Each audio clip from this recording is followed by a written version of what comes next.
आरो जोङो दिनै सिद्धान्त लाबाय जे जोङो गोदान मोनसे पलिटिकेल पार्टिखौ जों जोनोम होगोन आरो बे पलिटिकेल पार्टिया मानि थाखाय जोनोम मोनगोन बे पलिटिकेल पार्टिनि गेजेरजों जोङो मा खालामनो नागिरदों बेखौ दिनै जोङो बावैसो गुसुं समनि गेजेरावनो रायजो राजानि खाथियाव थांनानै जोङो फोरमायहैगोन जों मानि थाखाय थामथि पलिटिकेल पार्टिखौ बिटिसिआव जोनोम होनो गोनां जाखो जोंहा मा दरखार दङ।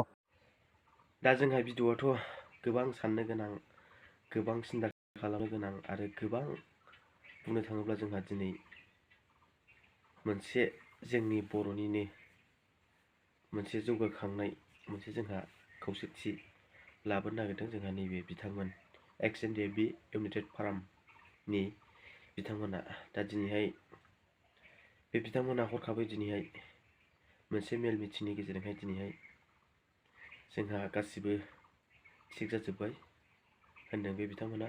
दा थिग जानाया मानि थाखाय थिग जादों जोंहा नैबे दानि मोनसे गोदान बिटिसिआव आरोबाव जोंहा गोदानै राजनितिक दोलो हान्जा बेखौहाय दिनैहाय दानो थांगासिनो। बुंनो थाङोब्ला जोङो दायो दाबायखौनो होननांगोन। दा जोंहा बिथांमोना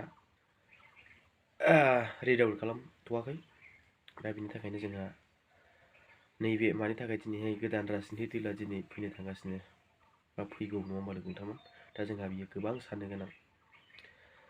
दिनैहाय जोंहा नैबे राजनितिक दोलो गोदान दादों आरो दागोन होनोब्ला दिनै जोंहा सोरनि थाखाय दिनैहाय बेबायदि गोदान आरोबाव फिन बर'नि गेजेराव राजनितिक दोलो ओंखारनो गोनां जाखो नङा होमबा रायजो राजा नोंथांमोन। दा सोरनि थाखाय आरो मानि थाखाय दिनै बे राजनितिक दोलोआ फैनो थांगासिनो दङ। दा बेवहाय जोंहा थांनाय 2020आव नङा होमबा नोंथांमोन 27 जानुवारि जोंहा बेवहाय मोनसे पेस इकट जादोंमोन नङा होमबा गोजोन गोरोबथा मोनसे जादोंमोन। दा जोंहा बेवहाय दिनै बिटिआर इकट जानायनि उनावहाय जोंहा दिनै सिगनेटरि हिसाबै जोंहा रन्जन दैमारि नङा होमबा नोंथांमोन। दा जोंहा बिथाङा बे बिटिआर इकटनि गेजेरजोंहाय दिनैहाय गनायनि खोथा बुंदोंमोन। बै समावहाय जोंहा प्रमद बर' आरो गबिन्द नङा होमबा नोंथांमोन।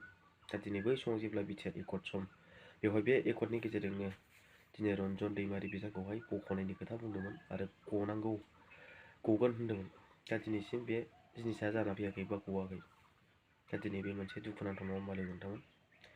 दा दिनै बेनि थाखायनो दिनै जोंहा माखासे एक्स एन डि बि बिथांमोना दिनैहाय जोंहा बे राजनितिक दोलो हान्जाखौ दिनैहाय लाबोनो गोनां जादों बा दागोन आरो दानो थांगासिनो दङ। दा बेनि थाखायनो लोगो नोंथांमोन दा बेवहाय सोरनि दाय दङ होनोब्ला जोंहा दिनैहाय गिबियाव बुंनांगोन जोंहा प्रमद बर' सार नङा होमबा नोंथांमोन। दानि बिटिआरखौ सालायबाय थानाय सरकारनि माखासे जोंहा लिडारशिप बे बिथांमोननि दाय बुंनांगोन। मानो होनोब्ला दिनै एक्स एन डि बि फोरखौहाय लानानै बा मोनब्रै फेक्सन नङा होमबा नोंथांमोन। दा बे मोनब्रै फेक्सनखौ लानानै दिनै मोनसे बिटिआर इकट जादोंमोन। दा बेवहाय माखासे जोंहा एक्स एन डि बि बिथांमोना गावसिनि मोननांगौ रिहेबिलिटेसन बिनि सायावबो जेबो जाना फैयाखिसै आरो रायजो राजानि थाखायबो जेबो मोजां मावनो होआसै।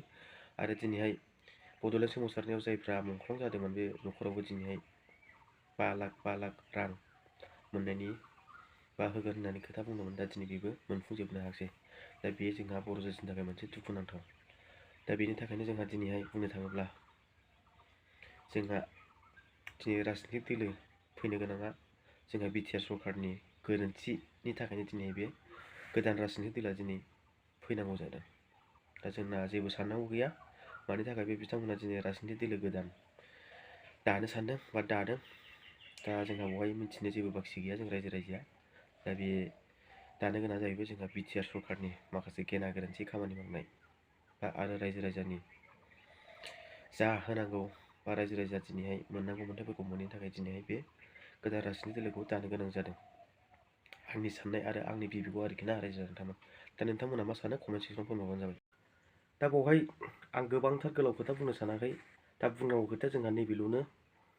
दा जोंहा बेवहाय दिनै जोंहा मोनसे बिटिआरनि सासे सिगनेटरि नङा होमबा नोंथांमोन जोंहा रन्जन दैमारि बे बिथां। दा दिनै बे रन्जन दैमारि बिथांखौ दिनैहाय उदां अख्राङाव दिनै लाबोनायमोनब्ला दिनैहाय बे गोदान राजनितिक दोलोआ दानो गोनां जानाय नङामोन। आरो जोंहा बिटिआर सरकारा दिनैहाय जोंनि रायजो राजानि थाखाय मोजां मावफुंनांगौ बावहाय मोजां मावफुंनि थाखायसो दिनैहाय बे दानो गोनां जादों। आरो दिनै जोंहा माखासे एक्स एन डि बि फोर बे बिथांमोना रिहेबिलिटेसन मोननांगौ गावसिनि मोन्थाइ बे मोनैनि थाखाय जोंहा दिनैनि बे राजनितिक दोलोआ दानो गोनां जादों। आरो जोंहा बुंनो थाङोब्ला जोंहा नैबे मोनसे दुखुनांथाव जोंहा जाय बड'लेण्ड सोमावसारनायावहाय मुंख्लंआरि न'खर नङा होमबा लोगो नोंथांमोन जाय बिथांमोना मुंख्लं जालांनाय बे मुंख्लं न'खरावहाय दिनैहाय 5 लाख रां मोननांगौ मोनथायाबो दिनै मोनफुंजोबाखै। दा बेनि थाखाय जोंहा दिनै नैबे राजनिथि दोलो गोदाना दिनैहाय दानो गोनां जादों। दा आं बेखौ सानो आरोखि ना रायजो नोंथांमोन। दा दिनैहाय जोंहा जेबो बेले बेजे साननांगौ गैया आरो गोलाव बुंनांगौ जेबो गैया। जोंहा दिनै बिटिआर सरकारा दिनैहाय गोरोन्थि भुल मावनायनि थाखायसो दिनै नैबे राजनिथि दोलोआ दानो गोनां जादों होननानै आं सानो रायजो नोंथांमोन। दा नोंथांमोना मा सानो कमेन्ट सेक्सनाव फोरमायहरबानो जाबाय। दा दिनै बे दायआ जोंहा गोदान राजनिथि दोलो दानो गोनां जानायनि दायनिगिरिया जाबाय जोंहा बिटिआर सरकारखौ जोङो बुंनांगोन। दा बिसोरनि माखासे खामानिया जुदि मोजां मावनायमोनब्ला आरो हारिनि मोजां मावनायमोनब्ला दिनैहाय बेबायदि गोदान राजनिथि दोलो फैनो गोनां जानाय नङामोन आं बेखौ सानो। दा बेनिखायनो आङो दिनै बेखौनो खावलायहरबाय बे आंनि जिबि चेनेलनि गेजेरजोंहाय। दा आंनि बुंनांगौ खोथाया बेखिनियानो। दा नोंथांमोना मा सानो कमेन्ट सेक्सनाव फोरमायबानो जाबाय। नैबे राजनिथि दोलो गोदान दानाय आरो फोसावगोन बिथांमोना एसे समनि उनावनो बिथांमोना फोसावना होगोन जाहैबाय गावसिनि राजनिथि दोलो हान्जाखौहाय। दा नोंथांमोना मा सानो कमेन्ट सेक्सनाव फोरमायहरदो बिथांमोननि गोदान राजनिथि दोलो दानो साननायावहाय।